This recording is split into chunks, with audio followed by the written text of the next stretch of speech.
Hey guys, welcome back to the channel. So behind me I got a 2004 BMW 3 Series. This is referred to as an E46 chassis, and what we're going to be doing is the inner outer tie rods today. Let's begin. First thing, before we remove the tie rod, guys, you got to unbolt the tie rod from the knuckle. So what you're going to want to do is remove this bolt. Let me get that out of the way and I'll come back with you guys. Once you take off the nut that holds it connected to the knuckle, what you're going to want to do is separate this joint from the knuckle. Now you could use plenty of methods. They make tools to pull it out. What I prefer is the hammer method, where I just tap it on here like that. So let me get that done and I'll take you guys in for the next step. Now that we went ahead and we got it off our knuckle, what we're going to be doing is raising the car, and we're going to be accessing this boot area because we're going to need to take off the clamps that hold that inner boot. Now these are very easy to get to. These are right up front, guys. This is probably one of the easier racks you could ever do on a car like this. So what you're going to want to do is, these are the clamps holding in the boot. Now these are not reusable. You have to cut them off. So you're going to come in here with your cutters, and what I do is I just grab them here from the side and I just cut them up and they come off. So we're going to do that on both ends. Now that we have all the clamps off, what you're going to want to do is come in here and grab your boot off. Now be careful because sometimes it'll be seized. You may want to spin it, and then we're just going to be kind of peeling it off here. And once you get it off, what you're going to want to do is just kind of get it out of your way. Once you got your boot out of the way, you're going to notice that you have this. Now you can use a inner tie rod tool or whatever you prefer. My method is going to be this wrench. So I'm going to go ahead and unscrew that, and I'll be back with you guys once I have that done. Once you crack this loose, it comes off fairly easy, guys. You just spin it off. Just be mindful because you're working underneath the car, so sometimes these things come off without a hitch. You want to hold it with one hand so it doesn't fall and hit you on the face. And once you've unscrewed it and it comes off, that's what you get. Now, the tie rods that I have are pre-assembled like this. What I'm going to be doing on the old one is I'm going to be cutting them off right here to be able to get this boot off. Otherwise, what you're going to have to do is separate the inner tie rod from the outer tie rod over here to be able to get them loose. So I went ahead and I cut the head off, holding it in my hand, and I was able to slide the boot off. It just comes off very easily. I just kind of wanted to show you guys because you need to save this. You got to be extra careful. Now this is what the inner tie rod looks like, guys. This is when it's separated. All it is threaded on one end where you bolt it up to the rack and pinion, and then the other end is where the boot goes, and then you have your threads for your tie rod.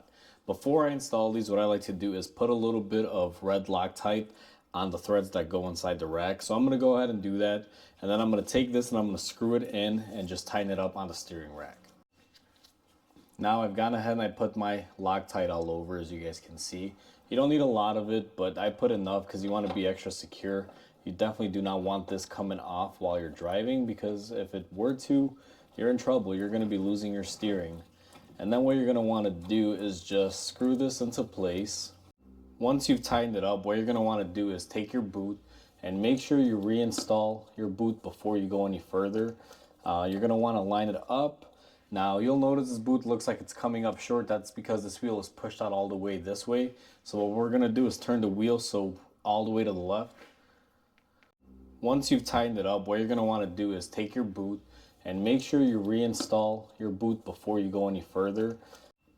Once you have your boot on there and you've turned the wheel to the corresponding side to make sure this is nice and tight on there, what I do is I take these steel bands and I'm going to clamp down the boot. Now this didn't come with any new bands. These are just like zip ties made out of stainless steel.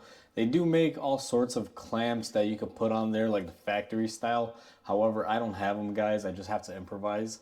This customer brought me these parts. I'm pretty sure they're from Amazon, and they're not really the highest quality, but they want them to be put on their car, and I'm going to go ahead and do so. The way that you put these on, now I already did my back one. I'm going to show you guys on the front. It's the same process.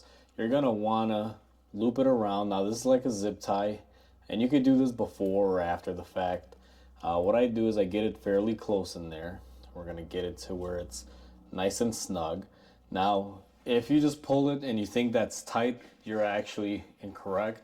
The way you're supposed to do this is I grab my needle nose pliers and I tend to just kind of roll it a little bit. Now they do have a special tool that they do make for this. I don't have it. I've always just used this method, and I just kind of stretch it out, pull it, make sure it's nice and tight. And what I do after I tighten it is I'm going to take a little bit of it and I'm going to wrap it around. Then I'm going to be making my cut where I feel it's necessary. And once you cut it, what I like to do is take a little hammer and just kind of bend it out the way and flatten it, just like that. Now, these are sharp, so be careful. If you work around these, you'll know that those edges will cut you really bad. I wish I had the original factory style clamps. Unfortunately, I don't, and I don't have time to order them from the dealer. The guy wants this done quick, so I'm just gonna use this method. It works. Now that we went ahead and we got the bands installed, keeping the boot on securely, what you're gonna wanna do is take your jam nut. This is what locks the tie rod end or the outer tie rod end on, guys. And what you're gonna wanna do is just kind of spin it on there. When they're new, they move very easily. When they're old and rustic, they will fight you. Now, what I like to do as a habit, and this sometimes works, sometimes it doesn't, is grab your old tie rod end. And what I like to do is kind of match up the threads kind of where they are and kind of get the threading almost there. Now, this car is going to get an alignment no matter what. This isn't really foolproof.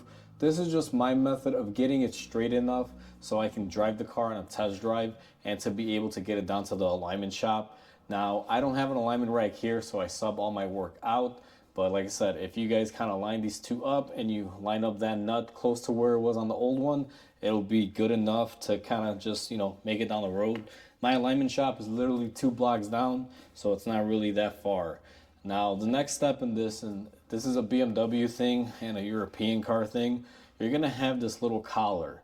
Now, most cars don't have this. The reason why BMWs and some German cars have this is because if you look at the tie rod, it has like a little lock collar on there as well. This is kind of like the old school Chevys. And you'll notice that this only goes on one way. You want to make sure you position it correctly. You will see there is a part that has a bevel in it that normally points out towards the nut, and then the side that's open that'll accept on this tie rod will generally be facing out. So we're going to go ahead and install that the correct way, and we're going to grab our tie rod. Now, these things are sighted, guys. Make sure you pay attention. I don't know how well the camera will pick it up, but there's an R on this one. This is for the right side, and that is the side that we're working on. You definitely don't want to put the wrong side on the wrong one. Sometimes they won't really bolt up. Sometimes they will. You just got to be careful.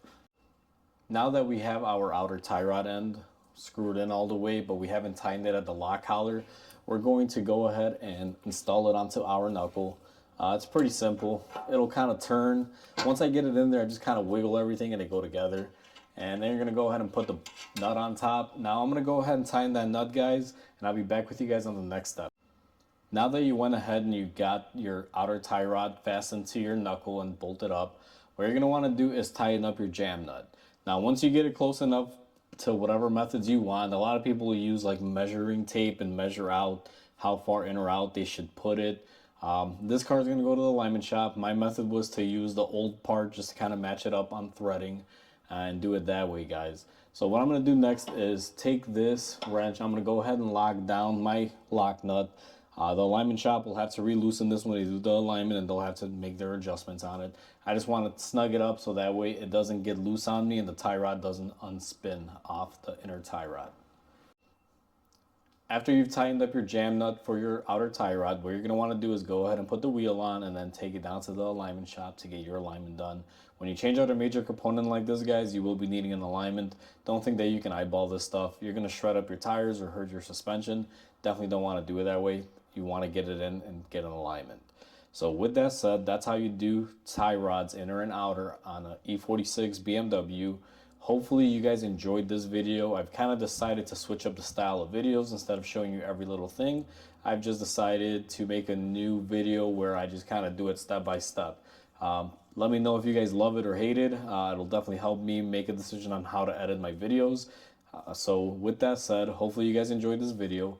Please comment, like, and subscribe. It'll definitely help my channel grow. And I just want to say, hope you guys have a great day, and I will catch you guys on the next repair.